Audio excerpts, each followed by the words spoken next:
So hello again and welcome. My name's Tammy Trainer. I'm Assistant Director of Admissions here with Massachusetts College of Pharmacy and Health Sciences. I am so excited today because I am joined by the best of the best of the best when it comes to physical therapy. I'm going to let our admission ambassadors introduce themselves first. We'll start with Peter and just kind of work our way down. Hi, I'm Peter. I'm a first year physical therapy student. I'm from New Jersey and now I'm here. I'm Arthur. We're all first years, but I'm from Everett, Mass. I'm Greg. I too am a first year, and I'm from Connecticut. Did undergrad at Sacred Heart, and now we're here. All right, how exciting. Welcome, and we're so thankful that you all are joining us today. We also have one of our best, and I mean best, emphasis on best, of our faculty for our DPT program, Dr. Joyce, if you can introduce yourself as well. Thanks for the kind introduction, Tammy. Hi, everyone. I'm Dr. Chris Joyce. I'm one of the faculty, Arthur, Greg, and Peter's favorite faculty, I think. I teach our research courses, which is also Arthur, Greg, and Peter's favorite courses to take, where we learn about evidence-based practice and research methods. But I also get to teach courses in exercise, therapeutic exercise, and pain, which are usually a little bit more fun to be in the lab with. So looking forward to chatting with you guys. All right, perfect, perfect. So before we get started, I do want to let all of our participants know that this webinar will be recorded. So if you have to step away or if you miss anything, just email me and let me know, and I can definitely send you the recording. Today, we're going to be discussing all things physical therapy. During this session, we will talk about MCPHS as a cohesive unit. We'll talk about the structure of the DPT program, how to apply, and so much more. So if you happen to have questions during this presentation, I ask that you place them in the Q&A section at the bottom of your screen. And then at the end of the presentation, we'll be able to entertain those questions. Okay, so let's dig in.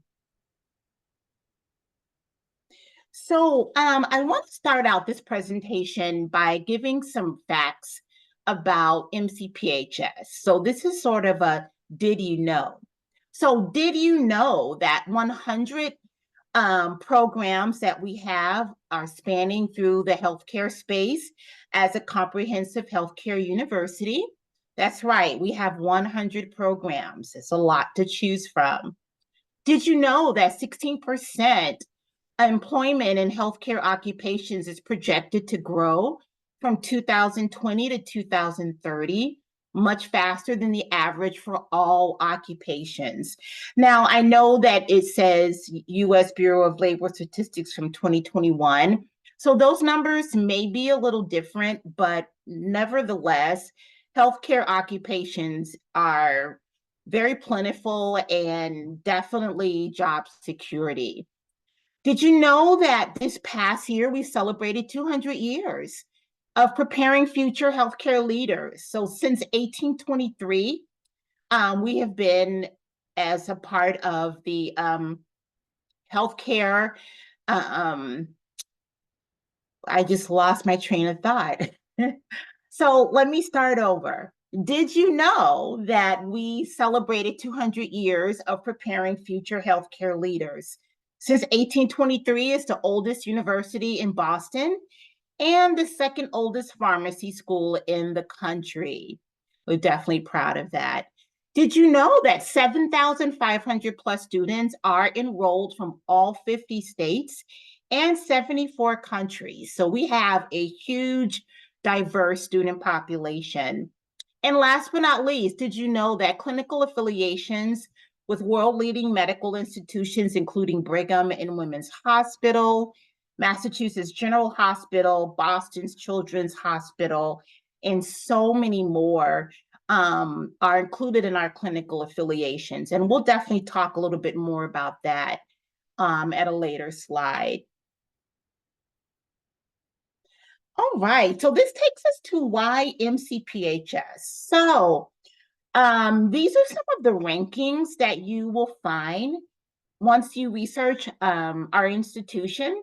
So we're ranked #1 when it comes to earning power. So you say, well, what is earning power? So MCPHS reached the top of the Wall Street Journal / Times Higher Education College Rankings list, surpassing the University of Colorado, Denver, Georgetown University, and Harvard. Yes, Harvard. MCPHS graduates are trained for high-paying careers in high-demand fields. We were ranked #3 when it comes to economic value. A study by Georgetown University has ranked MCPHS as the 3rd best institution in the nation for the economic value it provides to its students. So that's definitely a great return on your investment. We're ranked #4 most transformative by Money Magazine among 700 plus US universities based on metrics such as graduation rates and earnings. And last but not least, we were ranked #5 when it comes to the nation's highest paid graduates. And that ranking comes from Money Talk News. So those are just some bragging rights that we like to give to anyone who is researching MCPHS. All right, so that leads us to the town of Worcester. If you are not familiar with Worcester, you may say, well, why am I pronouncing it that way? And be honest, I'm really being gentle because I've heard it pronounced a lot worse than Worcester. And if you are familiar with Worcester, you know exactly what I'm talking about. But in Worcester, Massachusetts, that's where our Doctor of Physical Therapy program is housed on our Worcester campus. Worcester is the 2nd largest city in New England with over 200,000 residents and 38,000 college students. Yes, 38,000 college students. So with 11 colleges and universities in this city alone, this city is a huge college city. So for you to see college students walking down Main Street or, anywhere in the city is very commonplace. We have a very diverse clinical opportunities here in Worcester within a 10-mile radius of our campus. You'll find St. Vincent's Hospital. You'll find various UMass medical facilities placed around our campus. So lots of clinical opportunities. Worcester is definitely one of those cities that's kind of, I call like a best kept secret, because it's not as big and as Boston. Sometimes Boston can be very scary to someone who's never been in a big city. Worcester is a city, but it's not as big as Boston. So you kind of have that homely type of feel, but at the same time, you still have a downtown area. And I know that Worcester is being revitalized. They're constantly pouring money in to try and invest in different buildings and organizations. Immersive year-round professional healthcare focused academic community. Like I mentioned before, it's a strong college city. And of course, there is housing that we offer at MCPHS here in Worcester. And throughout the community, there are so many different things to do as far as student groups, organizations. So there's a lot to keep you busy. So I definitely want to kind of pivot and turn to our admission ambassadors. So from my understanding, all 3 of you have lived in housing here at MCPHS. So just one of you, if you can answer this question for me, what has been your experience in Worcester and what initially drew you to pursue your studies in this city? Who wants it? I can take it. I think for me, like Tammy mentioned, like the 11 colleges and universities in the area, it kind of gives you that like vibe that it's very like a younger scene, and it like kind of gets you drawn into like just the academic space. And then also Worcester is like, as some people may or may not know, it's filled with a ton of restaurants and like food options, which is good for like where the university is located. You can kind of, it's very accessible for food and stuff, which I think is a good thing too. Also, me being from like Eastern Mass, it was definitely like a good change of scenery, and still a very safe and populated like area to be in. So I think that's why I chose like the Worcester area. Okay, wow, this sounds great. Awesome. Thank you so much for sharing that, Arthur. So we're going to go ahead and move on to the next slide, and we're going to get more into talking about housing opportunities. So the good news about MCPHS is that we do offer housing, even though this is a graduate level program. Now, when you think of housing, the first thing comes to mind is probably the cinder block rooms with, bunk beds, and you've got like 4 people living in like a matchbox room, totally opposite of what MCPHS offers. So housing is definitely one of our strong suits. We offer a huge variety of different living styles. So our options include studios, suites, and condos that are in close proximity to classes.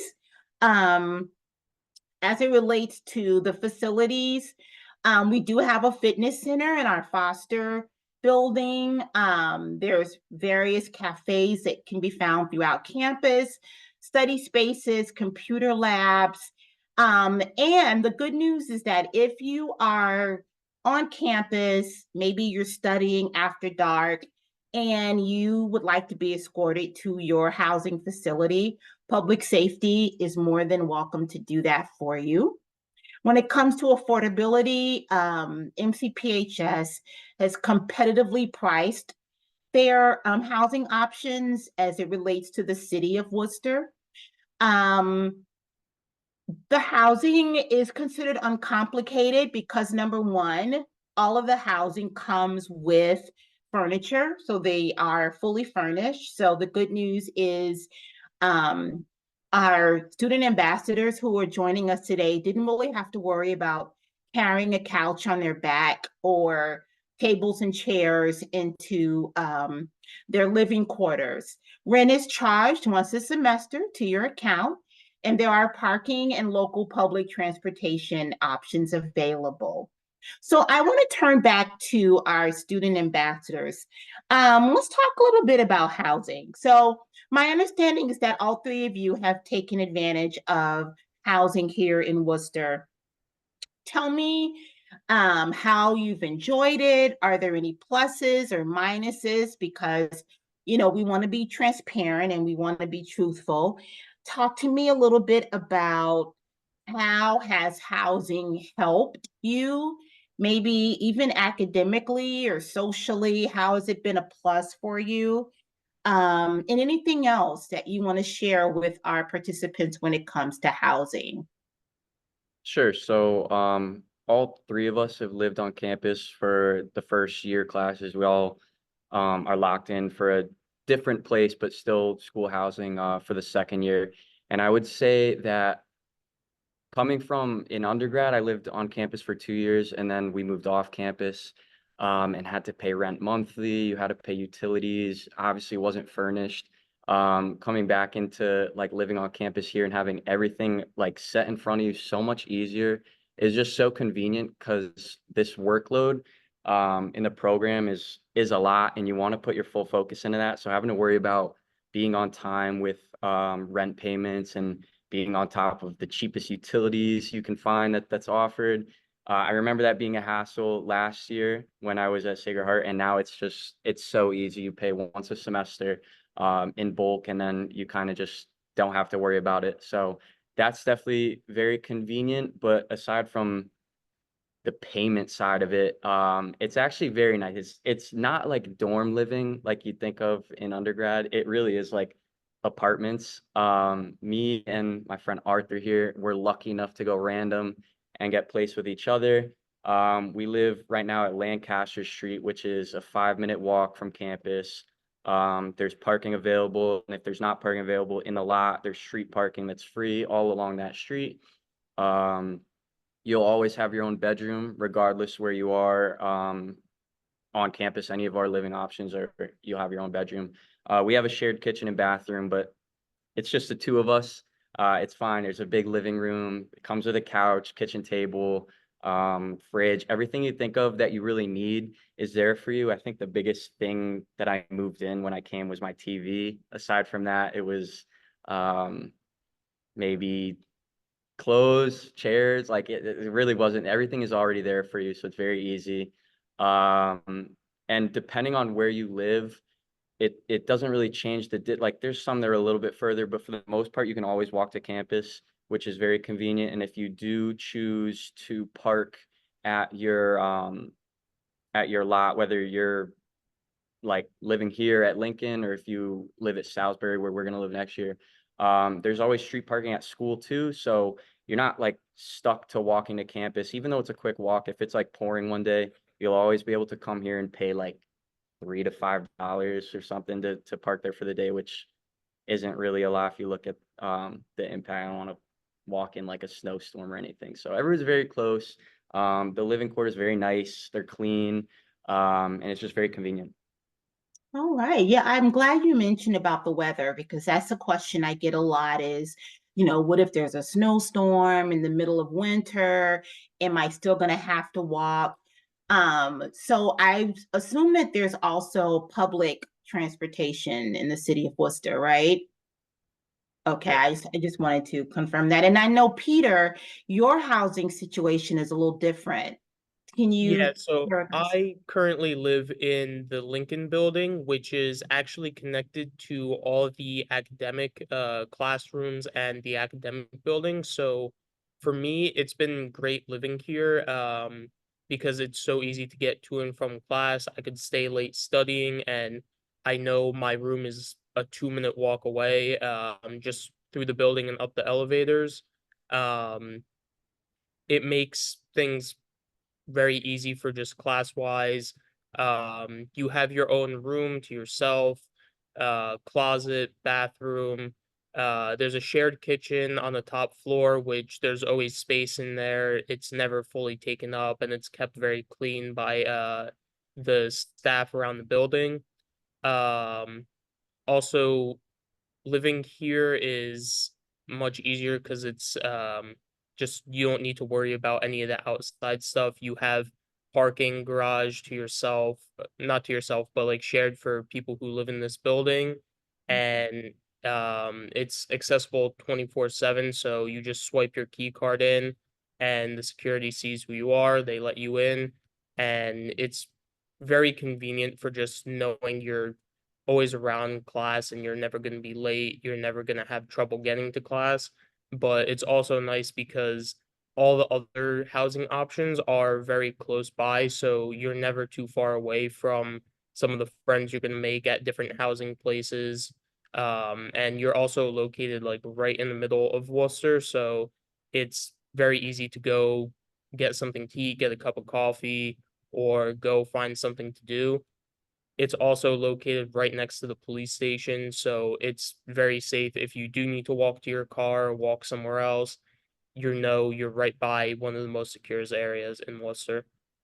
All right, that's excellent. Thank you all so much for sharing that. I really appreciate it. And I've also been told too that during your first year, it's really an opportunity for you sort of to kind of gel together with your other students in your cohort. So I would assume living on campus makes that just more easier for you to establish study groups and to meet and to kind of lean on each other for support. Is that still pretty accurate? Absolutely. I would definitely Yeah, recommend living on campus. We've seen like through the past year that we've had different students. Not that there's anything against living off campus, but right. it just like you'll find your group here. You're so close that if people want to stay here and study on the 6th floor together or stay in our BMW lab and practice skills for a skill check, it's really no inconvenience being so close to like 5 minutes away from your bed. So you could stay here as long as you want and then just run back and go to bed. We've seen people struggle a little bit more if they have to travel long distance to get to class. So I think that it's definitely a huge benefit to be so close to campus and living in our facilities for at least your first year while you're getting your footing. Right. Yeah. All right. Thank you so much. All right, so that takes us into MCPHS being an interprofessional community. So bringing the health sciences together. Sometimes you'll hear me or other professors or even students mention something called interprofessional education or IPE. So what that is a collaborative program that brings together students and faculty from different disciplines, schools, and even campuses to teach and learn from one another. So this is a very valuable part of our institution because it really teaches us how to collaborate with other students or other people from different disciplines. So you learn how to become an active member and address diverse challenges of the modern interdisciplinary healthcare team. So looking at our entire faculty and facilities, we have about 826 faculty members. 90% of our full-time faculty hold terminal degrees in their fields, and we are proud to have state-of-the-art facilities. And we're going to talk a little bit more about IPE a little bit later. So now that brings us to our curriculum, and this is where our faculty, Dr. Joyce, who is so wonderful and is the best of the best, gets to really share with us about the high impact learning in our DPT program. So Dr. Joyce, if you can start us off by just kind of explaining to us what this diagram is about and how it impacts learning here at MCPHS. Sure, yeah. Thanks, Tammy. You're just too kind with these introductions. And I saw you boys laughing, so we'll be talking about that in class on Monday. Kidding, of course. Exactly. So yeah, like a year or so ago, we kind of had like a a little powwow within the faculty, and we decided like, what's our model for our curriculum? Like, what's something that we think we want to shape our curriculum around? And it was this concept of high impact learning that resonated with us. And the domains of high impact learning include learning that is contextualized, relevant, problem-based, active, social, and self-directed. And so these practices of what we have embraced and integrated with our curriculum. We think our curriculum, or we strive to meet these domains by providing a contemporary curriculum, by offering lots of student support, by getting our students immediately into experiential experiences and learning opportunities, by having interprofessional collaboration because we're in healthcare, and you will be collaborating with peers and colleagues in other disciplines. We pride ourselves on being a part of the Worcester community. You heard the guys talk about being a part of Worcester and being a part of the community and how comfortable they are being in this city. And then certainly we care about research integration. I'm not saying that just because I teach the research courses. I'm saying that because, in healthcare, evidence and science drive change in policy. And so we have to embrace that.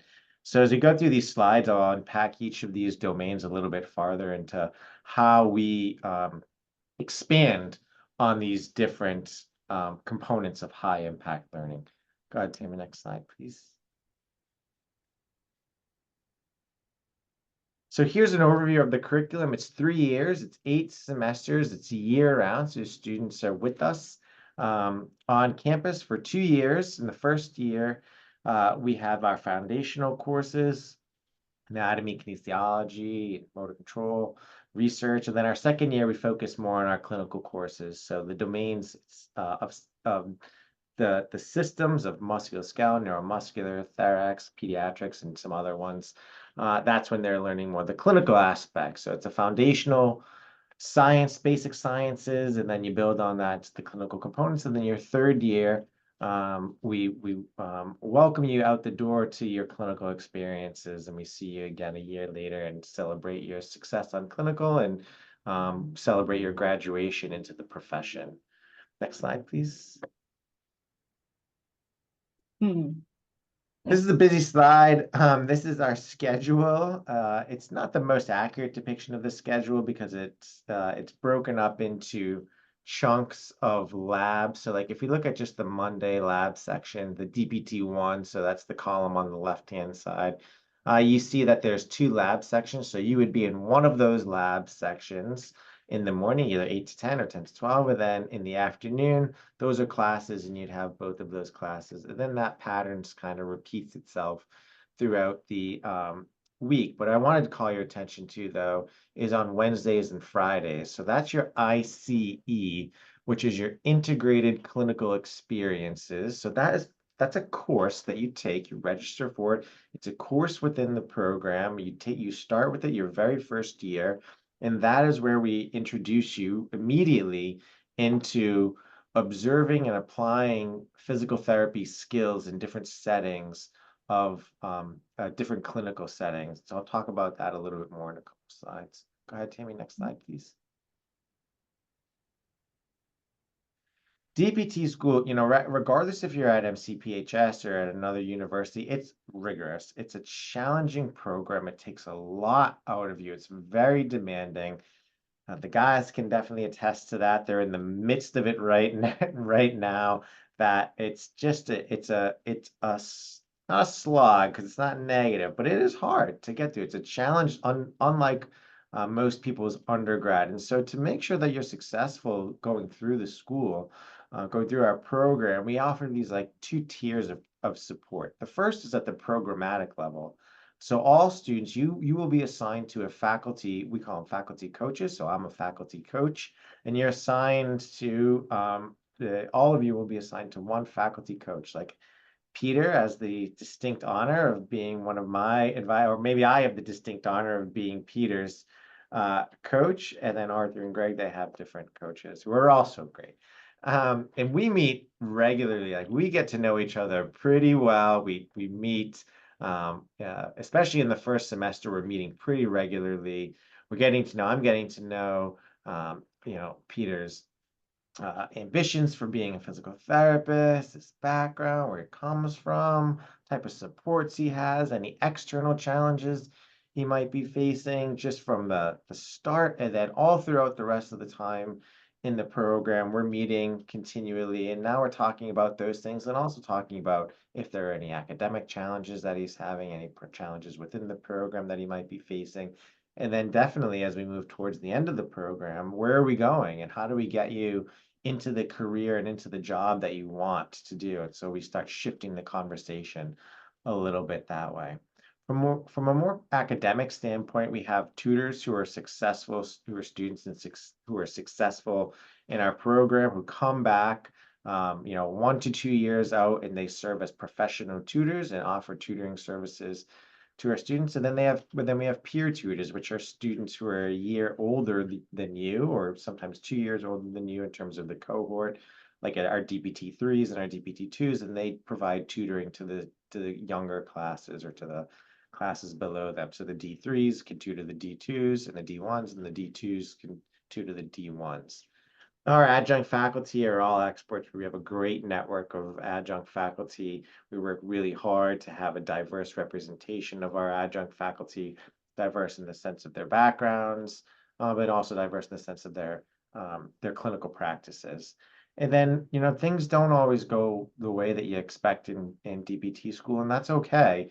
We have processes that we can use to remediate and to make sure you can get back on track, or if you hit a bit of a speed bump, it doesn't derail you, you can still keep going forward.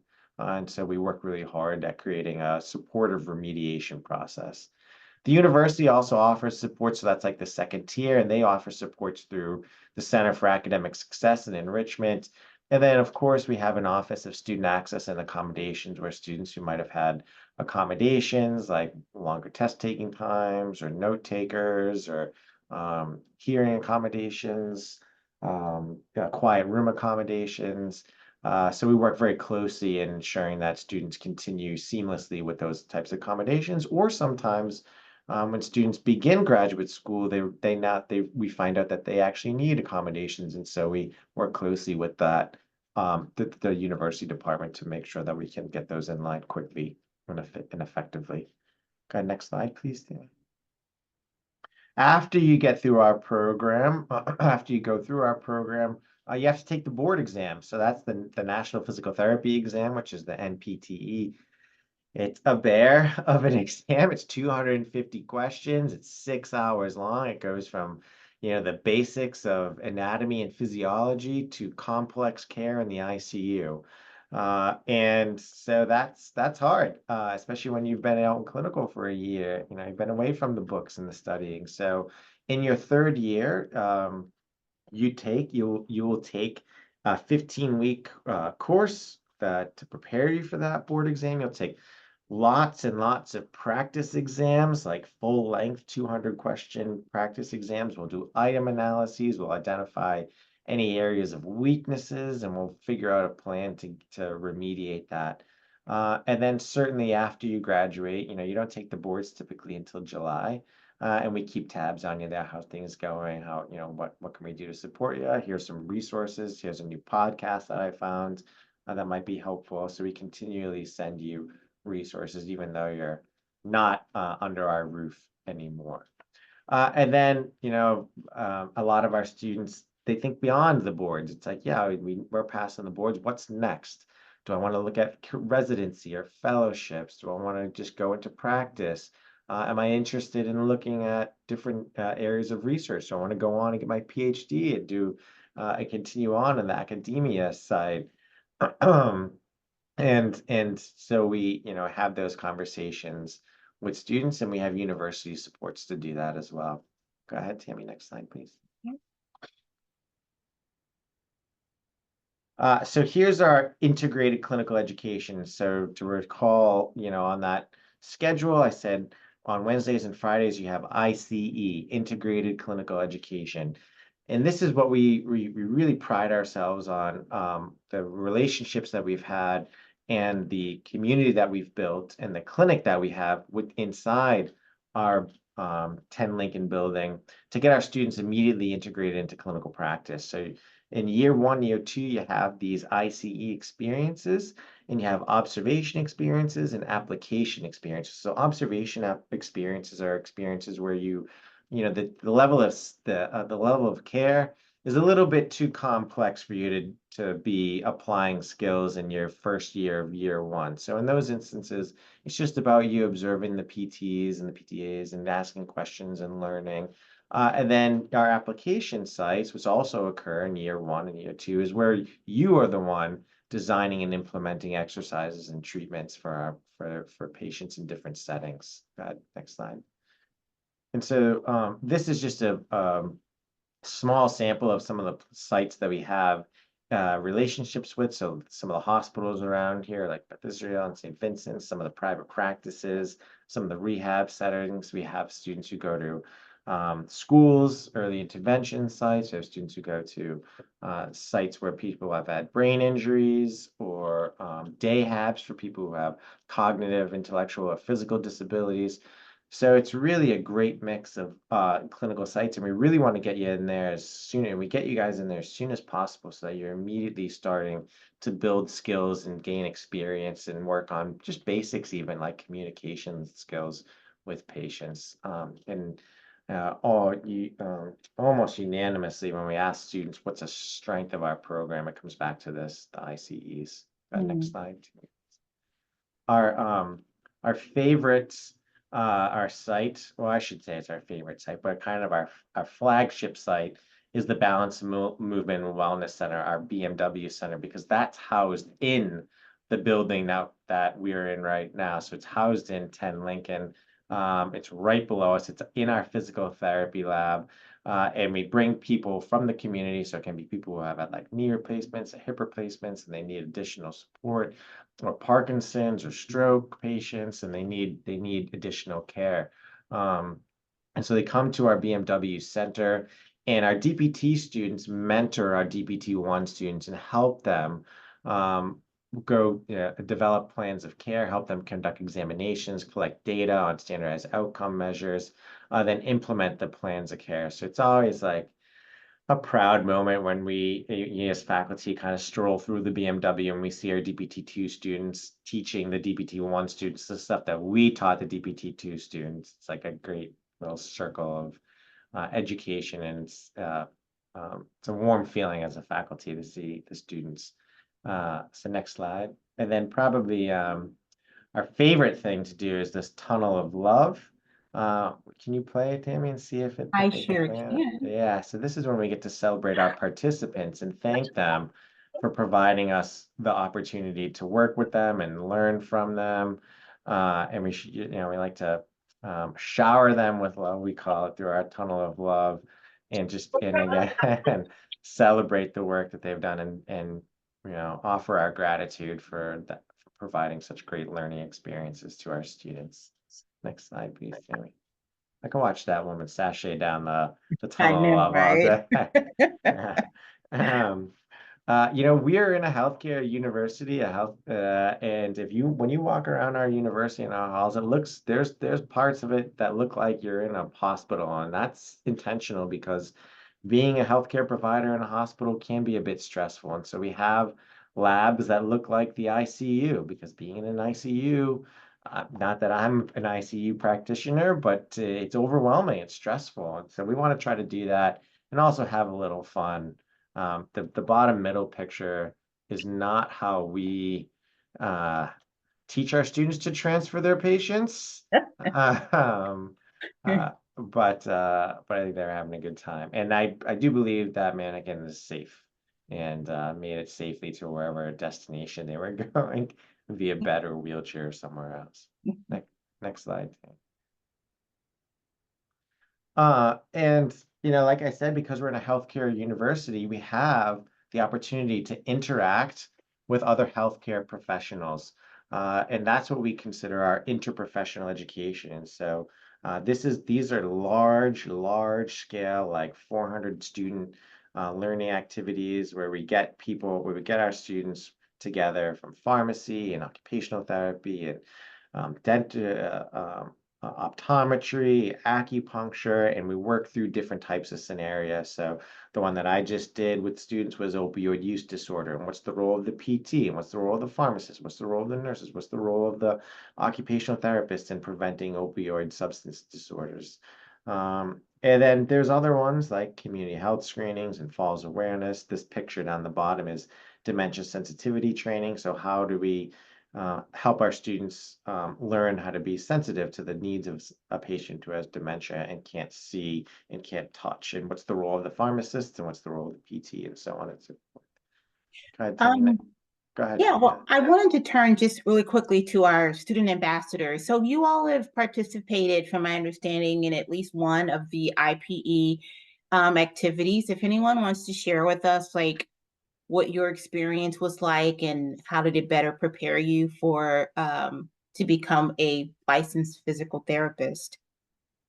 Yeah, so we've only done one so far, and the one that we did was back in the fall, and that one was kind of just understanding the scope of practice from what I remember. Is like you kind of sit down with everybody from different programs, and everyone you like play like a Kahoot type of thing, and everyone kind of goes through and sees what is in each other's scope of practice. So they'll basically put up like prompts or like questions up on the screen, and like they'll kind of divide it by like, oh, who's able to treat this or who isn't able to treat this, and it kind of gets you like thinking like even in the future, obviously, like Dr. Joyce mentioned, you're going to have to kind of collaborate with multiple people from different types of healthcare fields. So knowing who you can refer to or who you can call and lean on is definitely useful. And obviously, like in these IP events, you can kind of build connections with people from different fields. So having people that you can call upon when something doesn't really make sense to you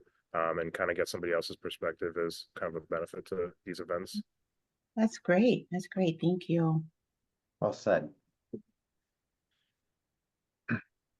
Or another component, another important aspect of our program in our university is serving the community. So we want to have our imprint on the community. We want our students to go out and be ambassadors in the community. It means a lot when our students represent us and go out and provide service. As a healthcare professional, it's kind of an expectation that you don't just serve within your healthcare profession, you serve the community as well. And so students go out often and do these things. This was students at a senior center doing fall risk screening and fall risk prevention. And it was televised, it was broadcasted across all of Worcester. They all became celebrities in Worcester, and it was again just another proud moment that we have. So next slide, please. And then these are just some other like little fun things that our students have done. Camp No Limits is a camp. So that's the top left picture. It's a camp where we send our students where they work with children and young adults and adolescents who have had limb loss, and they just work on reintegrating into their life and learning how to ride a bike and play games and run and move and function with a prosthetic. On the right-hand picture, our students raised a bunch of money and did a jet pull. So they raised a bunch of money for the jet pull for MS. And they pulled it really far. I think they might have won not that you win a fundraiser, but I think they won the farthest pull. And then down the bottom, if you're from this area, you know that we have the Boston Marathon, and we had great representation. A ton of our students went out and represented and handed out water and cheered on the runs to the Boston Marathon. Next slide, Tammy. And then last, but certainly not least, is opportunities for research that we're really happy for. So we have opportunities if students want to get involved in research. We can. Well, we used to have like a capstone project where all students were involved in research, but not all students want to get involved in research. And so that's not always a desire for all students. And so if we do have students who are specifically involved in conducting or doing some form of research, then we try to partner them up with faculty who might be conducting studies at the time. And some examples, we had some students collecting some data with the UMass baseball team. We had students, I took a group of students who did a small study on blood flow restriction training in young adults who had cerebral palsy, and we got to present those findings at a conference out in San Diego. Next slide, Tammy. I think that's it. Oh no, of course, their outcomes. I mean, probably the most important thing to the participants is, so what's the outcomes? And we're happy that we have high pass rates and retention rates. I mean, our students go on to residencies and fellowships. A lot of our students become independent business owners. A lot of our students come back around and become adjunct faculty and clinical educators as well. So those are just some of the diverse outcomes that we celebrate with our students and within our program. All right. All right. Thank you so much, Dr. Joyce. You're just such a wealth of knowledge. So I'm not sure if this podcast is still available because this was kind of during the year we were celebrating our 200th anniversary. But I do want to let you know that Dr. Cheryl Babin did post a podcast regarding physical therapy. And so I just found it really fascinating to learn that the first physical therapist in the US treated polio in soldiers during returning from World War I. I had no idea. I was like, wow, physical therapy concerns any way the body moves, including breathing. And I think some of us forget that breathing is also a part of physical therapy. And then successful physical therapy often depends on the patient. A lot of emphasis is, of course, placed on the physical therapist, but it is definitely a joint effort where the patient definitely has to put in the hard work as well. So if you want to learn more about the podcast, definitely email me and I can send you that information. All right, so this is kind of my area of expertise when it comes to applying to the PT program. You want to submit your application to PTCAS. So I do not receive any documentation. Everything goes to PTCAS. So your college transcripts will go through them. They will verify all of the documents. You must have a bachelor's degree either already earned or expected prior to the start of the program. We look for a minimum overall GPA of 3.0 on a 4.0 scale. We definitely require PT shadowing experience with at least 10 hours. Completion of your prerequisite courses are due by August 1st, prior to the start of the program. So you don't have to have all of the prerequisites completed when you apply. However, we do like to see that you have a manageable amount of prerequisites left. So if you apply and like you're missing an overwhelming amount of prerequisites, that doesn't really set you up for success. So more than likely, what I typically do is place you kind of like on a wait status until you're able to get more prerequisites completed successfully, and then we could continue on with the admissions process. And of course, I'm always available to answer any questions about that specifically. We require 2 letters of recommendation. However, we do prefer to see 3, with at least 1 being from a licensed physical therapist. If you are an international student, you will need to complete a World Education Services evaluation prior to me reviewing your application. And then if you are considered a qualified candidate, we do invite you for an interview, which is virtual, where we just kind of get to know you more on a personal level and just get to have a very meaningful conversation. So when it comes to admissions, we are enrolling admissions, so I definitely encourage everyone to apply early. Fall 2024 is pretty much a wrap. So at this point, we're not accepting any more applications for fall 2024. For fall 2025, the applications are not yet open. However, what I strongly suggest is to continue checking the PTCast site. And once you see that green light is there, definitely start working on your application. To have a competitive application, definitely your cumulative GPA is very important. We look at your math, your science coursework, also the success of your prerequisites as well.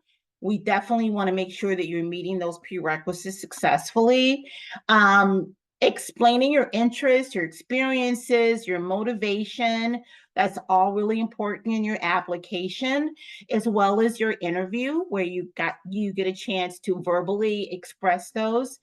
And then we also like for you to come to a campus visit. You know, we really think it's important for you to come and see the Balanced Movement Wellness Center, or to at least have a good understanding of the program and why you are applying to MCPHS. All right, so when it comes to financial aid, all domestic students with a valid FAFSA on file will be considered. We do offer merit scholarships up to $7,000 per year. And every student needs to have an affordability appointment with Student Financial Services. So Lynn Berry is the contact for the DPT program. So you definitely would talk with him about your finances and what all that's going to look like for you. Definitely do that before you start the program.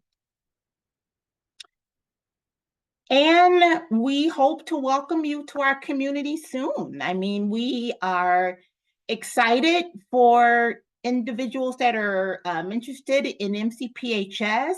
We have campus tours year-round, so definitely go to our website and look for that. I know that we have a summer open house that's going to be taking place on July 11th. There's going to be some really good barbecue. I hear Dr. Joyce may be out there grilling. Not sure. That was just a rumor I heard, I but don't think it would be really good if I'm on the grill, Tammy. well, anyway, we want to encourage you to go to our visit page on our website. And if you are interested, we would love to have you come to the summer open house. Definitely. So we do have a question from one of the participants, and it says, is parking free for students who live on campus, Or is there a MCPHS shuttle as a part of the public transportation? I know we kind of touched on that briefly, but can any of the student ambassadors kind of help us out with that? Is parking free if you live on campus? And is there an MCPHS shuttle? Uh, yeah, go ahead. So, parking isn't free if you live on campus, but if you live in one of the on-campus housing options, that parking fee is just automatically put into your tuition, and then you don't need to worry about it anymore. And you're also guaranteed parking for whatever on-campus housing option you choose to be at. So we all have parking options and parking spots at the place we're currently at. And for public transport, there isn't a specific MCPHS shuttle, but there is busing throughout Worcester that is free to I think all of the students or community. So that's another option. If you're not bringing a car, you choose not to bring a car. So that's another free option to get to places you need to go to, like grocery stores or gyms or anything like that. Yeah, it's $200 a semester, which I thought was pretty cheap. Because back in my undergrad, I went to UMass Boston, and over there I was paying $150 a month just to park on campus. So for me, the 200 was like kind of a no-brainer to do. But it just also depends on like what your budget is and stuff. But Yeah. And as Oh, far as having a shuttle, we don't, if you're living on campus, you're a very short walk to the building where all your classes are. And if even a short walk is a challenge for you, we can get accommodations so that you can live in the building that our classes are. So above where all of our classes are is actually about 8 floors of dorms, and so students can choose to live in those dorms, so that negates any need to walk to class. yeah, absolutely. And we definitely want to encourage our participants to follow us on Instagram. If you check, you'll definitely get to see these three student ambassadors who are just so wonderful, and they definitely share with us their experiences on Instagram and so forth. And of course, you can always email me and I'll be sure to give you that information. But that pretty much ends our info session for today. We want to thank you for joining us. Hopefully you were able to get some information about us, and I look forward to hopefully hearing from you soon.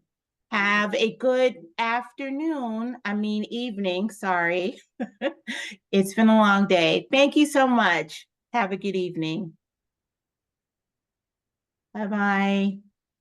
Thanks, Tammy. Thanks, guys. Thank you. Thanks.